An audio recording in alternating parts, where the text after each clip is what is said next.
con nosotros en Presencia Nacional y rápidamente vamos a darle los buenos días al general Marco Miyashiro, jefe del COTE, y al general de retiro también, el señor Héctor John Caro, exdirector del COTE. ¿Cómo están? Muy buenos días, bienvenidos a Presencia. Empezamos con el señor Marco Miyashiro y la pregunta de frente a quemarropa. Patria Roja controla SUTEP y está relacionada con las FARC. Muy buenos días. Buenos días y gracias por la invitación. Atendiendo su pregunta, Patria Roja es un partido político que está atrás de la dirigencia del SUTEP. El SUTEP es la agrupación sindical reconocida oficialmente que agrupa a los profesores, a los profesionales de la educación. Sin embargo, como partido político, lo que nosotros hemos detectado en el año pasado fue la relación que existía entre algunos dirigentes de Patria Roja con una emisaria internacional de la Fuerza Armada Revolucionaria de Colombia, el grupo terrorista que está asolando nuestro vecino país del norte. ¿Tenemos los nombres de estas personas que están relacionadas con las FARC? ¿Están completamente identificados, registrados ya? Sí están registradas y en su debida oportunidad se tomarán las acciones, porque básicamente es un antecedente, ya que precisamente solo algunos meses después de que se retiró esta representante de la FARC fue requisitoriada. Cuando llegó solo era una referencia, ¿no?, para que se estuviera alerta sobre las actividades que pudiera realizar en el país. Me refiero a Nubia Calderón, ¿no? Y tuvo contacto con varios dirigentes de esa organización terrorista, esa organización política que dirige el Sindicato Único de Trabajadores de la Educación. Entonces, general, definitivamente, Jorge, muy delicada estas afirmaciones que usted dio en una conferencia de prensa antes de ayer y que definitivamente nos ponen pues en mucho más sobreaviso, porque definitivamente las FARC, además, ya en el momento de Colombia, ¿verdad?, estarían en nuestro accionar, en nuestro territorio, pero ¿qué, digamos, hasta dónde pueden llegar los tentáculos de estas personas ya identificadas y ampliarse en los otros sectores en el Perú? Ahí hubo un problema en cuanto a qué profundidad de investigación podíamos realizar. En principio, la presencia de Nubia Calderón en el año 2002 fue bastante breve, solo algunos días. No era una terrorista requisitoriada. Los dirigentes que tomaron contacto con ella no realizaron ningún tipo de delito. Consecuentemente, no se podría hacer una intervención firme para judicializar un caso, porque no había comisión de delito a la vista. Pero la alerta llega porque se nos dice lo que la FARC busca es tomar contactos con diferentes organizaciones políticas para crear una convulsión social a nivel regional. Esto trascendía a los intereses propios del Perú, sino era afectar a la calma social y generar conflictos en toda la región. Y el objetivo de la FARC para cometer esto era hacer que los países no apoyen directamente a Colombia en forma exclusiva, sino que diluyan su atención, distraigan su atención en los países de la subregión. Jorge, vamos a trasladarle ahora la pregunta al general Héctor John Caro, quien además todos conocemos, él se ha desempeñado como director de la COTE y tiene pues amplio conocimiento en el tema. ¿Qué opinión le merece todas estas afirmaciones, general? Bueno, se percibe un ambiente de intromisión de las fuerzas colombianas a nuestro territorio. Desde el punto, aquí hay que observarlo y examinarlo de dos planos. Uno en el plano intelectual, de un grupo de intelectuales que ya llega también a los grupos intelectuales aquí en Lima, Perú, pero también otro de su militancia, vale decir, de sus soldados, de su contingencia de hombres que invaden nuestro territorio y nuestra soberanía de alguna forma se ve afectada.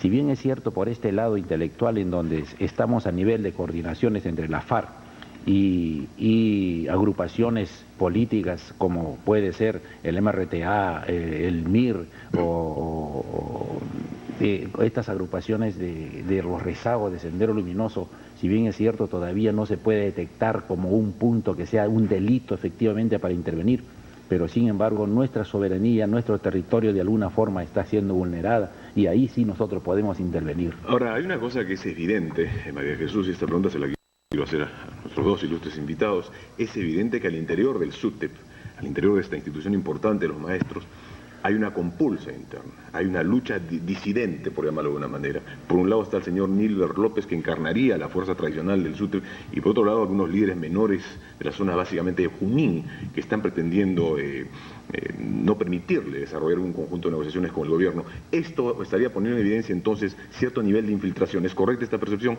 coronel general John Caro? Eso es correcto. Porque no olvidemos de que el SUTEP siempre ha sido semillero de agrupaciones de extrema izquierda. No olvidemos de que está resurgiendo aquella antigua agrupación que se llama la agrupación clasista magisterial. Y esta agrupación clasista magisterial tiene un gran objetivo, y su objetivo es capturar prácticamente dentro de esta agrupación la famosa derrama magisterial. Y la derrama magisterial es el botín en donde viene a ser el centro prácticamente de la lucha entre ambas agrupaciones. Ellos quieren tomar la derrama magisterial y Nilber López por este lado no quiere soltar la derrama magisterial. Ese es el centro de la lucha, y quien tenga ese dominio económico, ellos van a tener el poder. ¿Las opiniones de Nami Yashiro al respecto? Esa pugna por tener el dominio, hay dos pugnas. La pugna por dominar a las masas, a la gran cantidad de personas. Y la segunda, como bien lo dijo mi maestro, que fue catedrático en la Escuela Superior y posteriormente mi director, la otra pugna es la económica, ¿no? Y marxista, leninista, siempre piensan que la economía es el punto central. Y peruanizando esas teorías, en Perú, donde está el billete, donde está la plata, es también el segundo botín. Ahora, yo quisiera, Jorge, antes de ir a la pausa, la primera pausa del programa, dejarle una pregunta para venir con la respuesta luego. ¿Qué interés tiene Sendero Luminoso, Patria Roja, de en todo caso transformar sus pedidos o sus objetivos a los pedidos de las masas, de los sectores populares, o en todo caso de los reclamos salariales? Vamos a regresar con esa respuesta y con la opinión de nuestros invitados esta mañana sobre el tema de terrorismo y si la infiltración del Patria Roja y de Sendero Luminoso en las protestas que estamos viendo durante los últimos días. No se vayan.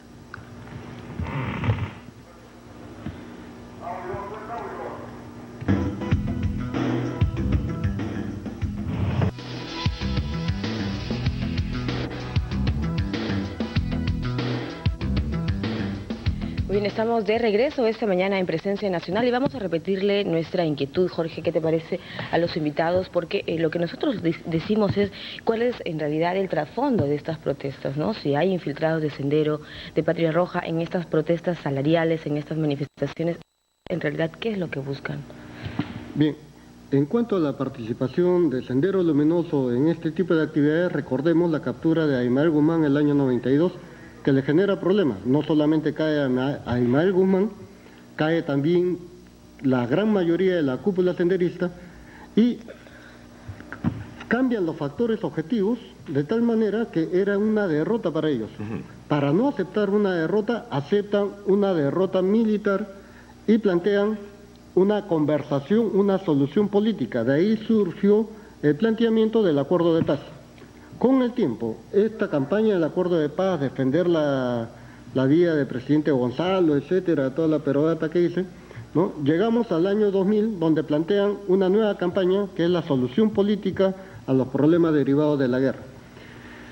Recuérdese que Patria Roja, Pucallacta, Sendero Luminoso tuvieron una misma vertiente que fue el Partido Comunista Peruano, que el año 64 se divide en los pro-chinos o maoístas y los moscovitas. Y estos tres grupos que precisamente participan ahora en diferentes medidas dentro de este conflicto corresponden a los grupos maoístas. Y el maoísmo plantea doctrinariamente que cuando la gente no está en un combate, se desarrolla la lucha popular. Claro, es decir, la idea no hay sería acciones violentas. De acuerdo a lo que usted dice, llevar su lucha popular a través, en ese caso, ya del aspecto político, ¿verdad? Ahora, quisiéramos también escuchar al general Héctor John Caro al respecto. ¿Cuál es su percepción de estas acciones? Nosotros no podemos cerrar los ojos a una realidad. Dentro de todo el magisterio, alrededor de 300.000 maestros, siempre ha existido miembros que han estado directamente en Sendero Luminoso. Ajá. Y muchos han ingresado a las cárceles, muchos han sido militantes en las cárceles. Miren, los maestros siempre son hombres y mujeres que están en los lugares más lejanos del país. Y los que están en los villorios, en los pueblos, en las escuelitas más pobres, siempre pugnan por estar en el pueblo más grande. Y los que están en el pueblo pugnan por estar en la capital de distrito. Los que están en el distrito pugnan por estar en la capital de provincia. ¿Qué cosa quiero decir con esto? Sin embargo, en la década de 1980 y también en 1990, había profesores que les enviaban a los lugares más recónditos, Lucaramarca, por esos pueblos de Ayacucho, Huancavelica, y estos iban contentos y felices. ¿Quiénes eran estos maestros? Estos maestros eran los que pues procuraron precisamente la lucha de aquella época de Sendero Luminoso. De modo que fueron estos maestros los que abrieron el campo, los que apoyaron, los que sirvieron de inteligencia y ayudaron. Las zonas liberadas, por ejemplo, justamente eran dominio de estos maestros, de estos profesores que estaban. De modo que ahora cuando vienen a estas marchas, nosotros no vamos a decir, no, ellos no están dentro de Sendero Luminoso. Por supuesto que esto no es un sistema, por supuesto que estos son elementos aislados, pero están dentro. Ahora, general, si usted me permite, los peruanos conocimos ya durante la década de los 80 esta década violentista, dolorosa para el país, con muertes, con pérdidas materiales y con la destrucción moral del país. ¿Qué buscaba Sendero Luminoso? Buscaba la destrucción del sistema, subvertir el orden, generar un partido único, la dictadura del proletariado, la lucha de clases, lo que todos sabemos que, gracias a Dios, no triunfó. ¿Qué buscan ahora los infiltrados entonces en estas instituciones importantes como SUTEP a partir de las perspectivas y de las tesis que ustedes están sosteniendo? Muy bien, esa respuesta la tengo. En teoría, el leninismo, cuando propicia sus famosos discursos y da los discursos, ellos dicen de que la guerra y la lucha armada se va a dar cuando los de arriba no pueden gobernar a los de abajo y cuando los de abajo ya no pueden soportar a los de arriba. Vale decir, cuando el pueblo ya no puede soportar a los de arriba, y los de arriba ya no pueden gobernar, cuando se da la ingobernabilidad, ahí es donde debe ingresar la lucha armada.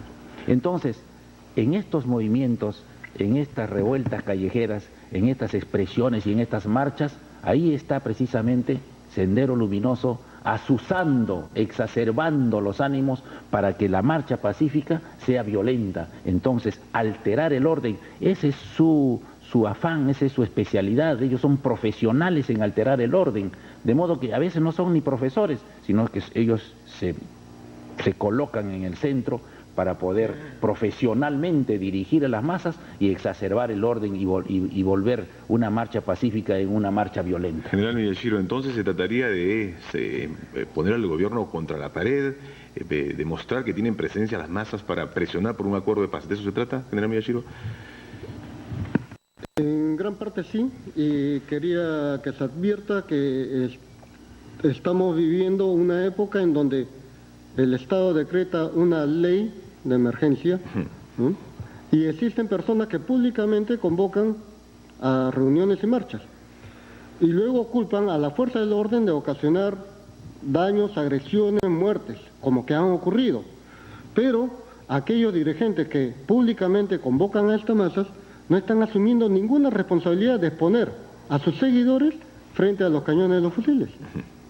¿Quiere decir usted, general, que entonces aquí no hay una responsabilidad absoluta por parte de la policía, de la Marina también, y también del Ejército, sino que también alguien tendría que responder por el hecho de que estos estudiantes estuvieran al frente de ustedes? Pero, sin embargo, se ve, pues, se ha escuchado mucho decir esto en los últimos días, hay una diferencia, ¿no? Mientras los estudiantes salían con sus manifestaciones, con sus protestas, arengas, o quizás hasta con palos, no es lo mismo que tener un alcance de un arma, ¿no? Un arma de fuego. Bueno, cuando hay un partido de fútbol, se moviliza 1.200, 1.500, 2.000 policías por un partido de fútbol que no tiene nada que ver con la política. Y los destrozos que causan las barras bravas no es poca cosa. No se diga que esa no es gente violenta y que porque no tienen fusiles no causan daño. Estamos hablando de las barras bravas. Pasando al tema de Puno, ¿no? El ejército a quien se le acusa de haber agredido y matado, no salieron porque ellos quisieron. Estaban cumpliendo órdenes por una ley del Estado, ¿no? Y ante esta ley del Estado y las fuerzas que están en las calles, ¿no?, por orden legal, a ellos los enfrentan otros dirigentes que ahora acusan solo a los militares. Ya, entonces yo le pregunto concretamente, general, en los hechos que lamentamos todos, ¿no?, en relación a lo de Puno, hubo Sendero Luminoso, hubo Patria Roja, hubo, como usted me explicaba antes, actividad subversiva dentro de estas protestas y que desencadenaron, por ejemplo, en la muerte de un joven. En mi concepto sí, pero esto lo debe determinar las comisiones investigadoras y sobre todo el Poder Judicial, pero que vea el problema en su conjunto.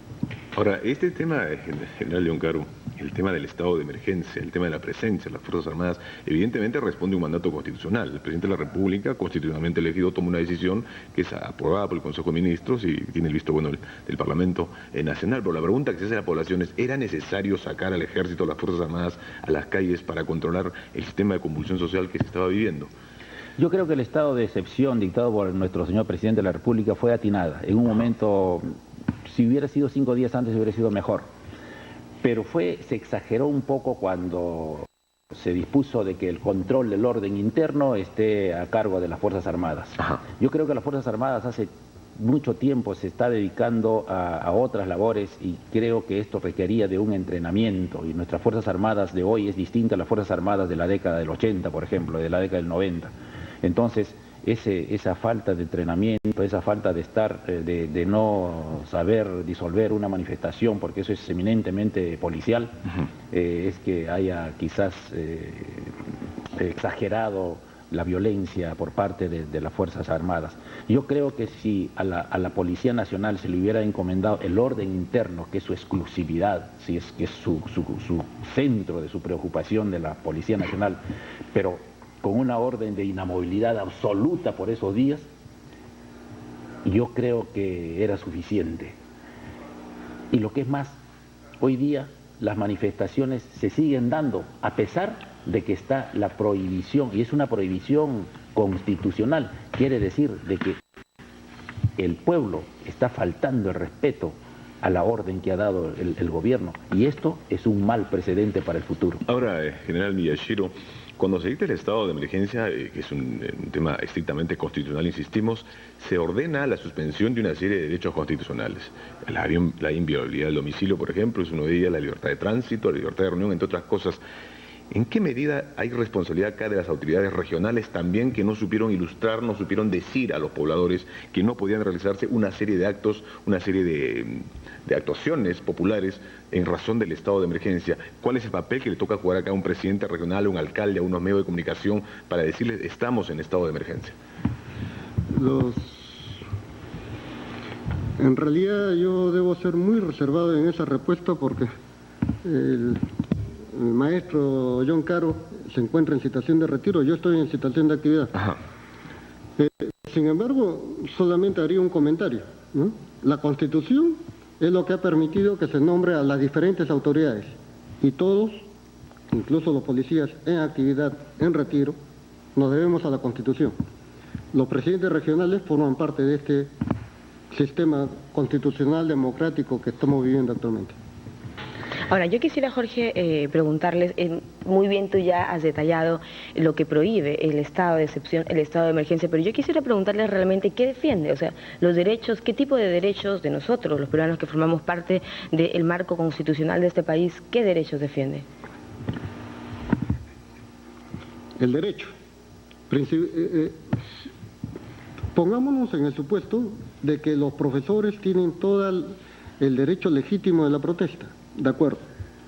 Que los transportistas también tienen legítimo derecho a esa protesta. De acuerdo. ¿No?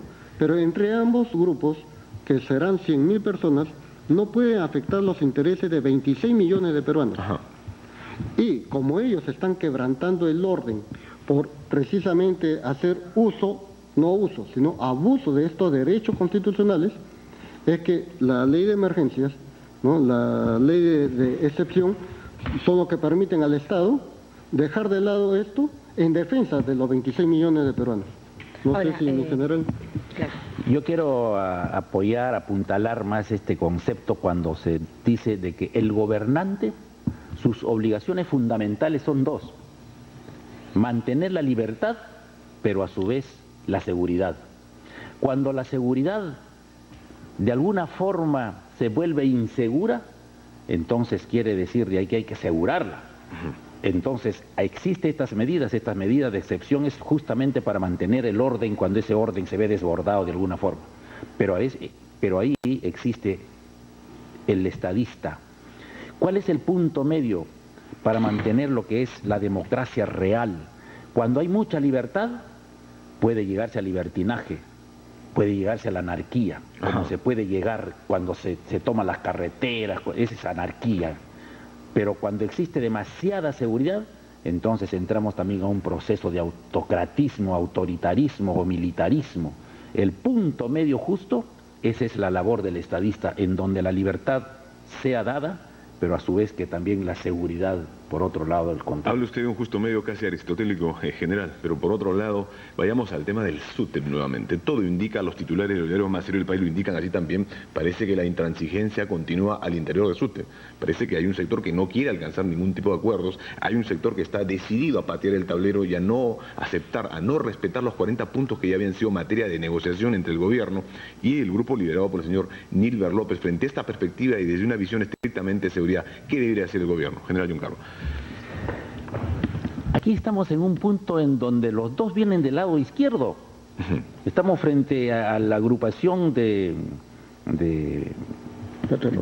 Patria Roja, liderado por Nilber López, y por el otro lado la otra agrupación que viene de la otra extrema también de la izquierda, y no vamos a negar de que también están aspirando a tomar el poder a través de la derrama magisterial y tener la parte económica y tomar el magisterio. Tomar el magisterio significa ser el líder de la agrupación gremialista que es el SUTEP, y una vez con el SUTEP ellos pueden hacer muchas cosas a nivel nacional. Esto es un planteamiento de la extrema izquierda muy antiguo, en donde saben que hay maestros en todos los rincones del Perú, lo que no hay en otras profesiones. Por eso quien domina el SUTEP prácticamente está dominando el futuro político de la nación. Una cosa que nos debe preocupar, general Miyashiro, es que al interior del SUTEP ellos mismos están denunciando que hay maniobras de infiltración también.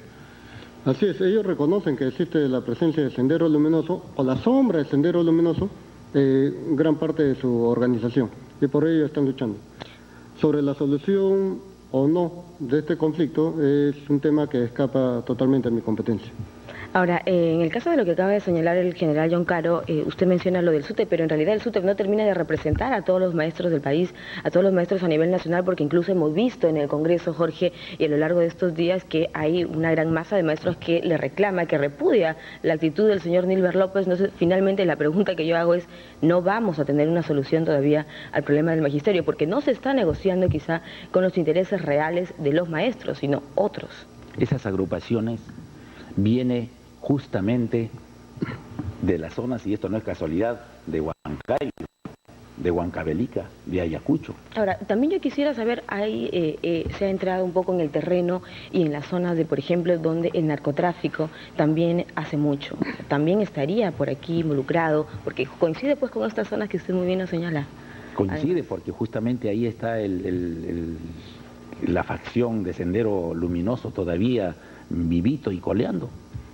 Todavía se puede decir de que si la guerra está ganada, la guerra no está terminada. Es una lucha debemos, si no les gusta la palabra rebrote, pero sí se puede hablar de una recomposición de Sendero Luminoso. Sendero Luminoso actualmente está en los linderos de Ayacucho, al lado de Vizcatán, está por el río Apurímac, está por el río N. La gente permanentemente está chocándose con ellos. Lo que pasa es que el Estado, a través de sus autoridades, no llegan hasta esos lugares, pero Sendero Luminoso sabe por dónde deslizarse. Ahora, general Miyashiro, el general John Carro, que además es experto en estos temas, y lo tenemos que decir así porque ha desempeñado este rol al frente de la dirección contra el terrorismo, acaba de hacer una afirmación que creo compete recibir una respuesta de su parte. ¿Falta llegar a estas zonas del país donde no podemos negar que hay rebrote de terrorismo? Efectivamente, no hay por qué negarlo porque es una realidad que estamos viviendo casi 10 años, a partir del año 84 aproximadamente. La situación es que cuando una Fuerza Armada regular es medida, se mide en función a los efectivos, a los medios logísticos, cantidad de vehículos, etcétera. Para desarrollar el otro tipo de guerra, esa guerra que realiza Sendero Luminoso en esta zona de rezagos, no se miden estos factores. Se mide el espacio, el tiempo, la voluntad. Son medidas totalmente diferentes. Sin embargo, desde el año pasado, la actividad que se viene realizando en la zona con los comités de autodefensa, próximamente, y esto lo tengo anunciando desde hace una semana, va a tener unos resultados que la gente se va a dar cuenta, cómo la población civil, en combinación con la fuerza del orden, van a dar resultados en esta pacificación por el país. Muy bien, las gracias al general Marco Miyashiro, jefe de DINCOTE, al general Héctor John Caro, ex general también de DINCOTE, por este tema fundamental que tiene que ver con la seguridad del país. Con ustedes, amigos, una brevísima pausa, no se muevan, tenemos muchísimo más. Ya regresamos.